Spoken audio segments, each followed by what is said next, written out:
आगे अपन बात करते हैं नेक्स्ट क्वेश्चन में 0.05 mole per litre solution of K4FeCN6 at 300 kelvin 92% dissociate calculate osmotic pressure. तो अपने को यहाँ एक बार कंपाउंड दे रखा है K4FeCN6। तो ये जो कंपाउंड है, अगर आपको किसी भी क्वेश्चन में ऑस्मोटिक प्रेशर की वैल्यू निकालना और वहाँ पे एक ऐसा कंपाउंड आपको गिवन हो जो डिसोशिएट या एसोसिएट हो जाता हो, तो याद रखना उस क्वेश्चन में अपन क्या करेंगे, ऑस्मोटिक प्रेशर का जो फॉर्मूला होता है पाई इक्वल CRT, उस फॉर्मूले में हम क्या लगा देंगे, उसके साथ आई यूज कर देंगे। इस आई को अपन बोलते हैं वॉन हॉफ फैक्टर बोलते हैं। ठीक है, अब इसमें आई का वैल्यू अपने को यहाँ से कैलकुलेट करना पड़ता है, उसके बाद में अपने को ऑस्मोटिक प्रेशर निकालना पड़ता है। तो अपन आई का वैल्यू कैसे निकालेंगे, यानी कि वॉन ऑफ फैक्टर की वैल्यू कैसे निकालेंगे, तो इसके लिए हमें जो कंपाउंड दे रखा अपन पहले वो लिखेंगे K4FeCN6। अब अपन इसको डिसोशिएट करेंगे, तो डिसोशिएट करने के बाद में ये आपको कुछ ऐसा दिखाई देगा 4K प्लस FeCN6 और यहाँ पे आप क्या लगा दोगे -4। अब यहाँ पर मानते हैं कि डिसोशिएट होने से पहले यहाँ जो है वो इसके कितने मोल है, 1 मोल है। अभी रिएक्शन हुई नहीं है तो यहाँ पे डिसोशिएट नहीं होता, अपन यहाँ पे मोल क्या मान लेंगे, 0 मान लेंगे। अब अपन मानते हैं कि इसमें जितने मोल थे यानी कि 1 मोल थे, उसमें से अल्फा मोल इसके डिसोशिएट हो गए हैं। तो यहाँ पर 1 मोल में से अल्फा मोल क्या हो गया, इसके डिसोशिएट हो गए। अब डिसोशिएट होने के बाद में अपन यहाँ पे क्या लिखेंगे, तो यहाँ पे कितने हमारे पास 4 को अपन किससे मल्टीप्लाई करवा देंगे, अल्फा से, और यहाँ इसके आगे कोई भी नंबर नहीं दे रखा है इसलिए अपन इसको क्या लिखेंगे, प्लस में अल्फा लिखेंगे। ये बिफोर हो गया और ये आफ्टर, यानी ये डिसोशिएट होने से पहले का है और ये डिसोशिएट होने के बाद का है। अपने को आई जो है ना वॉन ऑफ फैक्टर निकालना होता है। वॉन ऑफ फैक्टर निकालने का फॉर्मूला क्या होता है कि कोई भी कंपाउंड के जो कंपोनेंट होते हैं या कोई भी कंपाउंड जो होता है वो आफ्टर डिसोशिएट या एसोसिएट जो होता है वो तो अपन ऊपर लिखते हैं और बिफोर वाला कहाँ लिखते हैं, नीचे लिखते हैं। तो आफ्टर डिसोशिएट जितना होता है उसको अपन कहाँ लिखते हैं, ऊपर, और बिफोर जो होता है उसको अपन कहाँ लिखते हैं, नीचे। तो इस क्वेश्चन में हमारे पास जो ये कंपाउंड है ये वाला आफ्टर डिसोशिएट होने के बाद में, ठीक है, इसके जो नंबर बनते हैं वो कौन से बनते हैं अपने पास, अल्फा, 4 अल्फा और 1 माइनस अल्फा। तो अपन इसको क्या लिखेंगे, ऊपर लिखेंगे। और बिफोर कहाँ बनते हैं अपने पास, ये पहले वाले, इसको अपन कहाँ लिखेंगे, नीचे। यानी कि आई निकालने का फॉर्मूला क्या होता है कि कोई भी कंपाउंड या कोई भी कंपोनेंट जो होता है वो जितना डिसोशिएट होता है उसके कंपाउंड अपन आफ्टर वाले ऊपर लिखेंगे और बिफोर वाले नीचे लिखेंगे। तो आफ्टर वाले हमारे पास कौन से हैं, ये सारे हैं। तो इन सब को अपन क्या लिखेंगे, आई इक्वल ऊपर, और नीचे क्या आएगा इसमें, बिफोर वाले क्या है, 1 + 0 + 0। तो अपन इसको क्या लिखेंगे, 1, और 1 लिखने से कोई फर्क नहीं पड़ता इसलिए मैंने यहाँ पे 1 नहीं लिखा है।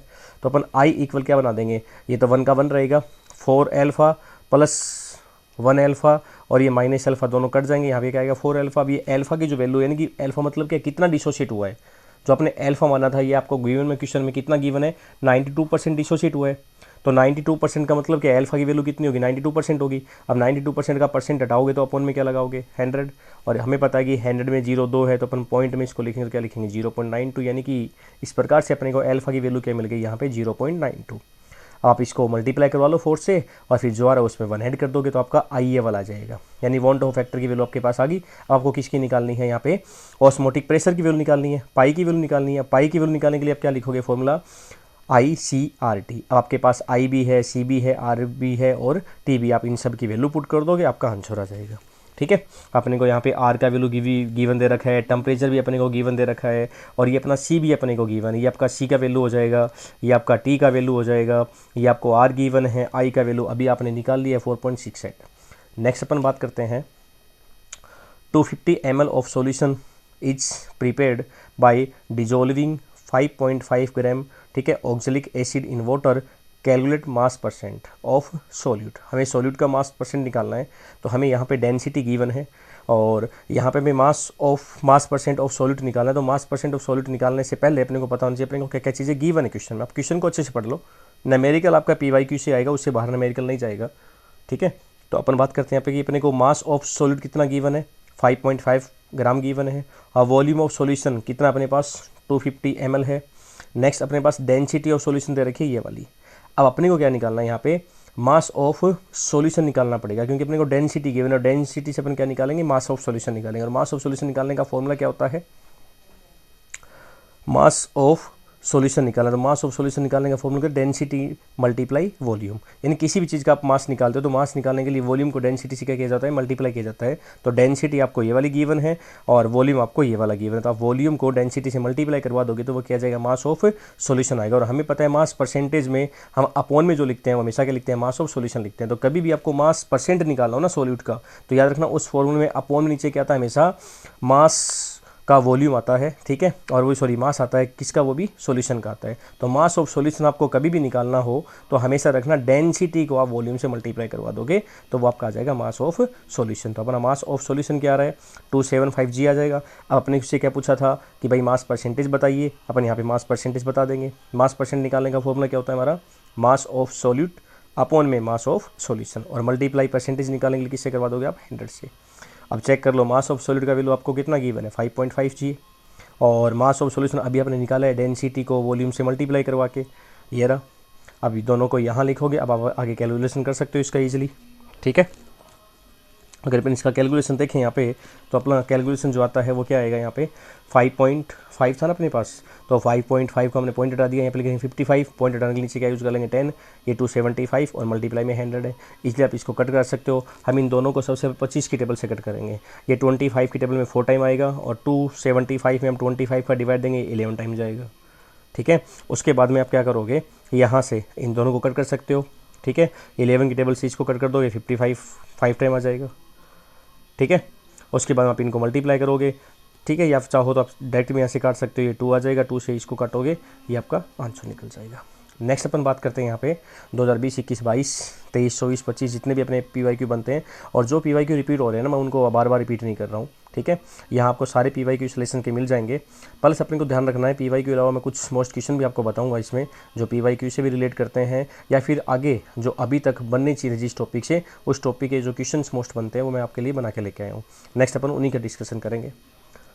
Calculate the osmotic pressure of 0.01 solution of urea of 27 degree temperature. अब यहाँ पे अपने को क्या करना है, ऑस्मोटिक प्रेशर निकालना है। ये अपना मोलरिटी का वैल्यू दे रखा है अपने को, जिसको अपन C बोलते हैं। यहाँ पे टेम्परेचर अपने को दे रखा है, इस बार सेंटीग्रेड में दे रखा है, यानी कि सेल्सियस में दे रखा है। अब याद रखना कभी भी आपको ऑस्मोटिक प्रेशर निकालो तो वहाँ पे हमेशा एक चीज़ याद रखना कि जो टेम्परेचर हमेशा केल्विन में होना चाहिए। अगर आपका टेम्परेचर केल्विन में नहीं है, सेंटीग्रेड में दे रखा है यानी कि सेल्सियस में दे रखा है, तो आप उसमें 273 को प्लस करके उसको केल्विन में चेंज करोगे सबसे पहले, ठीक है। तो यहाँ फॉर्मूला बनता है हमारा पाई इक्वल CRT, C का वैल्यू अपने को गिवन है, T का वैल्यू अपन चेंज कर लेंगे, R का वैल्यू गिवन है, सबको मल्टीप्लाई करोगे आपका आंसर आ जाएगा। नेक्स्ट हमें 2021 में पूछा था 1 example of non ideal solution with negative deviation. अब नेगेटिव डेविएशन के लिए हमें एग्जाम्पल बताने नॉन आइडियल सॉल्यूशन के, ऐसे एग्जाम्पल बताओ जो नेगेटिव डेविएशन को शो करते हैं। डेविएशन 2 टाइप के होते हैं, राउल्ट्स लॉ के अकॉर्डिंग आपने पढ़े भी होंगे। एक नेगेटिव डेविएशन होता है, एक पॉजिटिव डेविएशन होता है, ठीक है। तो यहाँ हमसे पूछा गया नेगेटिव डेविएशन के, तो अपन 2 एग्जाम्पल याद रखेंगे। एक तो mixture of chloroform and acetone. Chloroform और एसीटोन का जो मिक्सचर होता है वो हमेशा नॉन आइडियल सॉल्यूशन का एग्जांपल होता है, वो भी क्या शो करता है, नेगेटिव डेविएशन शो करता है। ऐसे फिनोल एनिलीन का मिक्सचर जो होता है वो भी नेगेटिव डेविएशन को शो करता है। अगला अपने को डेफिनेशन पेपर में MCQ या फिल इन द ब्लैंक में पूछी गई और पूछ सकता है कि सॉल्यूशन के बारे में, ठीक है। होमोलोगस मिक्सचर वगैरह आपको पता होगा आप लोगों को, सॉल्वेंट के बारे में, ठीक है, और सॉल्यूट के बारे में। फिल इन द ब्लैंक का कोई क्वेश्चन छोटा सा बना सकता है अगर इजीली सिंपल क्वेश्चन बनाना चाहे तो, ये एक बार देख लेना आप लोग। नेक्स्ट अपन बात करते हैं यहाँ पे 250 ml solution is prepared by dissolving 5.0 gram of NaCl in a water, ठीक है। Calculate mass volume percent.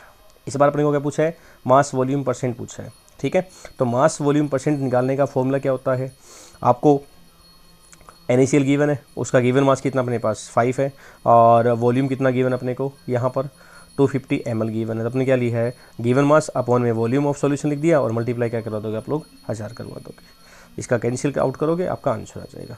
आगे अपन बात करते हैं इसमें 2022 में, ठीक है। ये एक टॉपिक है, इसके ऊपर क्वेश्चन पूछा हुआ है कि क्लोरोफॉर्म और एसीटोन, अपने को पता है कि जो नेगेटिव डेविएशन को शो करने वाले, ठीक है, मिक्सचर होते हैं। इसके अलावा हमने बात की थी यहाँ पे कि फिनोल और एनिलीन जो होता है या फिर क्लोरोफॉर्म जो एसीटोन होता है, ये ऐसे मिक्सचर होते हैं, ठीक है, ये ऐसे सॉल्यूशन होते हैं जिनको अपन नॉन आइडियल सॉल्यूशन बोलते हैं। ये हमेशा क्या करते हैं, नेगेटिव डेविएशन को शो करते हैं। अब नेगेटिव डेविएशन को शो करते हैं तो उसका पेपर में एक बार रीजन पूछा गया था कि भाई ये क्यों करते हैं, ठीक है, और वो भी किसके अकॉर्डिंग बताना है, अपने को राउल्स लॉ के अकॉर्डिंग बताना है। तो इसके लिए मैं अलग से क्वेश्चन लेके आऊँ, अपन वहाँ पे इसका डिस्कशन करेंगे।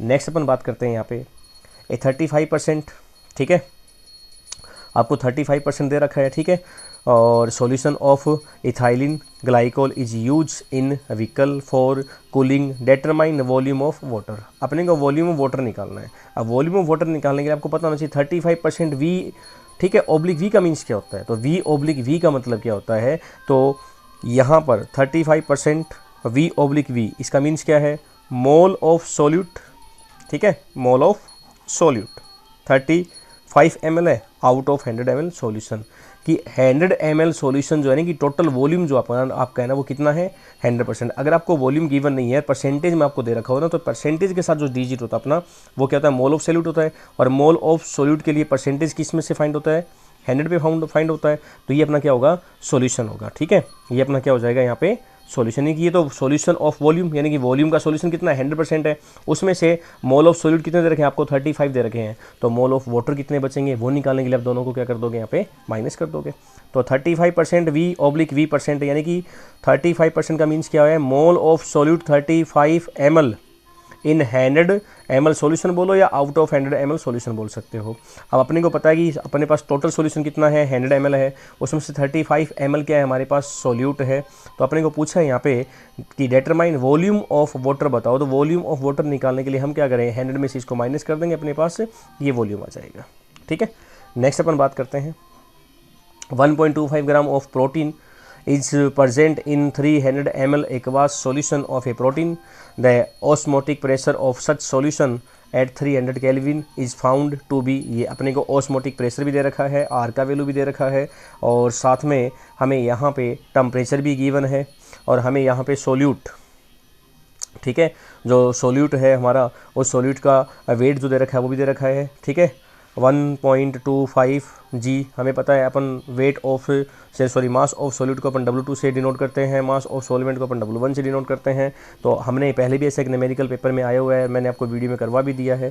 तो आपको अगेन पूछा गया है कि मोलर मास बताइए, तो मोलर मास बताने के लिए आप ऐसे केस में कौन सा फॉर्मूला यूज़ करते हो, W2 RT और ये पाई वी, जहाँ पे ऑस्मोटिक प्रेशर आपका पाई होता है, वी आपका वॉल्यूम होता है जो कि 300 ml है, और उसके साथ में टी आपका टेम्परेचर होता है, आर आपका गैस कांस्टेंट होता है। ये सारी बातें मैंने आपको बताई है पीछे वाले वीडियो में। तो यहाँ पे हम क्या निकालने वाले हैं अभी, मोलर मास। तो मोलर मास निकालने के लिए आप सभी वैल्यू को पुट कर दोगे। पुट करने के बाद में यहाँ आपको देखना है ऊपर वाले डिजिट में, अगर हम ध्यान से देखें तो 1 2 3, ठीक है, यहाँ पे 3 डिजिट के आगे पॉइंट है, इसमें 1 2 2 के आगे पॉइंट है। अगर हम सारी पॉइंट को हटाने चाहिए यहाँ से तो टोटल कितना हो गया, यहाँ पे 5 डिजिट के आगे पॉइंट हो गए। तो मैंने क्या किया, यहाँ पे 10 की पावर 5 कर लिया, और इसकी सारी पॉइंट रिमूव कर दी हमने, बिना पॉइंट के 125 लिखा और 83 लिख दिया। ऐसे हम नीचे बात करेंगे 10 की पावर -3 है, ये ऊपर जाएगा तो पॉजिटिव बनेगा, और एक यहाँ पॉइंट हटाएंगे तो इसमें 10 की पावर 1 बनेगी, यहाँ पे भी पॉइंट हटाएंगे तो 10 की पावर 1 बनेगी, तो 2 पावर तो ये वाली होगी और 3 ये वाली होगी। इनको अपन ऊपर ले जाएंगे 10 की पावर क्या बनेगी 5 बनेगी। तो मैंने इसको अलग अलग लिखा है 10 की पावर 4 मल्टीप्लाई 10 की पावर 1, आप 10 की पावर 5 साथ में भी लिख सकते हो। अब ये वाला यहाँ से क्या हो जाएगा, कैंसिल हो जाएगा। उसके बाद में आप नॉर्मली 25 को 125 से कैंसिल करो, जो भी आपको करना हो आप कैंसिल आउट करके यहाँ लिख देना, डिजिट जो भी आएगा वो आप यहाँ लिख देना, और यूनिट आपका क्या बनेगा यहाँ पे ग्राम पर मोल। आगे अपन बात करते हैं यहाँ पे नेक्स्ट अपना लास्ट यही टॉपिक है अपना, कि जो भी हमने लेसन नंबर 1 में अभी तक जितना भी कर लिया है बस आप उनको एक बार अच्छे से तैयार कर लें। आपके एग्जाम में क्वेश्चन आपको वहाँ से देखने को मिलेगा, और बाकी कुछ मोस्ट इंपॉर्टेंट क्वेश्चन मैं आपके लिए अलग से लेके आया हूँ। प्लस में आपको जो भी PYQ अपने किए हैं उसके अलावा यूनिट ऑफ मोलरिटी, अभी यूनिट ऑफ मोलरिटी या फिर मोलरिटी, आपको दोनों की यूनिट आपको ध्यान रखना है, इनका डेफिनेशन भी आपको ध्यान में रखना है, और इनके ऊपर जो भी न्यूमेरिकल बनते हैं वो ध्यान रखना है। अभी मोलरिटी का आया हुआ है तो ज़्यादा चांस अपना मोलरिटी का बन जाता है। Mathematical form of Henry law है, या इसको अपन जनरल फॉर्म भी बोलते हैं, ये इसका फॉर्म होता है। ऐसे ही अपने पास राउल्ट लॉ का भी मैथमेटिकल फॉर्म है, या उसको जनरल फॉर्म भी बोलते हैं, दोनों अपने पास पेपर में पूछे गए हैं, ठीक है। और उसके बाद में सैचुरेटेड सॉल्यूशन क्या होता है, तो एक ऐसा सॉल्यूशन जिसके अंदर मैक्सिमम अमाउंट में डिजोल्व हो जाता है क्या, सोल्यूट। एक ऐसे सॉल्यूशन की बात होती है जहाँ पे सॉल्यूट जो होता है वो मैक्सिमम अमाउंट में डिजोल्व हो जाता है सॉल्वेंट के अंदर, ठीक है। उसको अपन क्या बोलते हैं, सैचुरेटेड सॉल्यूशन बोलते हैं। और ऐसे सॉल्यूशन में हमेशा क्या रहता है, ठीक है। तो ऐसे सॉल्यूशन में हमेशा क्या होता है, गिवन टेम्परेचर के ऊपर हमारा पूरा का पूरा सॉल्यूट जो होता है ना, यानी कि गिवन टेम्परेचर के ऊपर पूरा का पूरा सॉल्यूट, यानी मैक्सिमम मान लो मैक्सिमम अमाउंट में जितना भी सॉल्यूट होता है वो क्या हो जाता है, डिजोल्व हो जाता है किसके अंदर, सॉल्वेंट के अंदर। उसको अपन क्या बोलते हैं, सैचुरेटेड सॉल्यूशन बोलते हैं। और इस सॉल्यूशन में होता क्या है, जो सॉल्युबिलिटी जो होती है वो हमेशा कंसंट्रेशन ऑफ सॉल्यूशन के इक्वल होती है। नेक्स्ट अपने को पूछ लें यहाँ पे, the value of want of factor for complete dissociation of MgSO4 manganese sulphate. आपको किसी भी कंपाउंड का देके वॉन्ट ऑफ फैक्टर पूछा जा सकता है, तो वॉन्ट ऑफ फैक्टर में अपने को ध्यान रखना है, जो भी अपने को कंपाउंड देखा है सबसे पहले अपन उसका क्या करेंगे, डिसोसिएशन करेंगे, डिसोशिएट करेंगे उसको। तो MgSO4 को अपन डिसोशिएट करेंगे तो क्या बनेगा, Mg+2 प्लस SO4 2-। अब डिसोशिएट होने से पहले इसके कितने मोल दिखाई दे रहे हैं आपको, यहाँ पे ये 1 मोल दिखाई दे रहे हैं। डिसोशिएट होने के बाद में कितने मोल हो गए, इसके 2। तो वॉन्ट ऑफ फैक्टर की वैल्यू क्या कैसे निकालते हैं अपन, वॉन्ट ऑफ फैक्टर को किसे डिनोट करते हैं, I से। अब I इक्वल क्या होता है कि आफ्टर डिसोशिएट कितने मोल है वो लिखोगे ऊपर, और बिफोर कितने वो आप नीचे लिखोगे। तो 2 ऊपर आएंगे और 1 कहाँ आएगा, नीचे डिवाइड करेंगे 2। तो इस क्वेश्चन का आंसर क्या हो जाएगा हमारा 2। द यूनिट ऑफ KF याद रखो और यूनिट ऑफ KB। अब KF को क्या बोलते हैं अपन, डिप्रेशन कांस्टेंट होता है फ्रीजिंग पॉइंट के लिए ये, और ये एलिवेशन कांस्टेंट होता है KB बॉइलिंग पॉइंट के लिए। और इन दोनों का यूनिट क्या होता है, ठीक है, केल्विन किलो पर मोल या काकाजी मोल भी आप इसको याद कर सकते हो ऐसे शॉर्ट में। Mathematical form of Raoult's law, ठीक है, पेपर में पूछा हुआ है। तो ये आपका राउल्ट्स लॉ का मैथमेटिकल फॉर्म है। हमने दोनों लॉ के मैथमेटिकल फॉर्म भी पढ़ ली, इनको अपन जनरल फॉर्म भी बोलते हैं। तो उम्मीद करता हूँ जितना भी मैंने आपको बताया आपको वो समझ में आया होगा। अगर आपको ये सब कुछ समझ में आया है तो अपने वीडियो को आप सब्सक्राइबर करें और शेयर ज़रूर करें। नेक्स्ट अपन बात करेंगे अगले वीडियो में इसी लेसन नंबर 1 के कुछ मोस्ट इंपॉर्टेंट टॉपिक की, जिनसे क्वेश्चंस बन सकते हैं।